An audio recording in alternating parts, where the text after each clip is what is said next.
नमस्कार, रसस्वादमध्ये आपलं स्वागत आहे। आज आपण बघणार आहोत कोलंबी फ्राय। त्यासाठी लागणारे साहित्य बघूया। मोठी कोलंबी सोलून घेतली आहे, अशा प्रकारे सोलून स्वच्छ धुवून घेतलेली आहे। 2 चमचे तांदळाचं पीठ, 1 लिंबाचा रस, 1 चमचा आलं लसूण पेस्ट, चवीनुसार मीठ आणि 2 चमचे लाल तिखट मॅरिनेट करून घेऊया।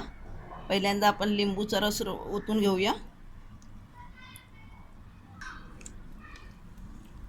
मीठ घालूया,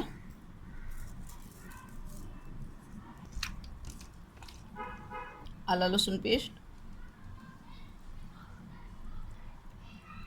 लाल तिखट,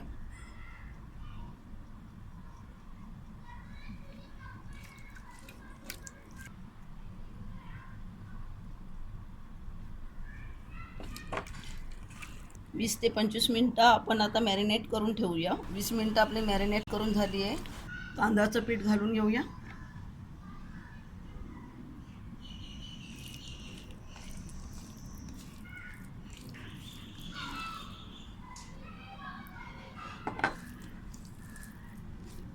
कोलंबी फ्राय करून घेऊया। तेल घालूया। तेल तापलं आहे, कोलंबी घालूया।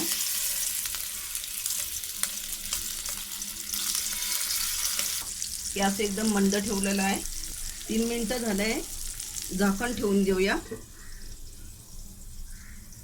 झाकण ठेवून 3 ते 4 मिनिटं झाली आहे, झाकण काढून घेऊया।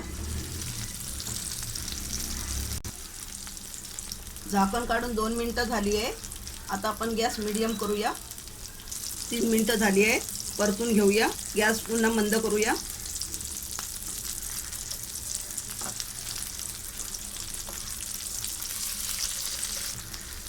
परतून झालं आहे। आता मंद आचेवर आपण 4 मिनिटं शिजून घेऊया। 4 मिनिटं झाली आहे। कोलंबी आपली चांगली आता फ्राय झाली आहे। ह्याला आपल्याला 13 ते 14 मिनिटं लागली आहेत। गॅस बंद करूया। कोलंबी फ्राय करून झाली आहे। एकदम साधी आणि सोपी पद्धत आहे, एकदम चविष्ट झाली आहे। अशा प्रकारे तुम्ही ही कोलंबी फ्राय करून बघा आणि मला कळवा। हा व्हिडिओ आवडला असेल तर लाईक करा आणि रसस्वादला सबस्क्राईब करा। धन्यवाद।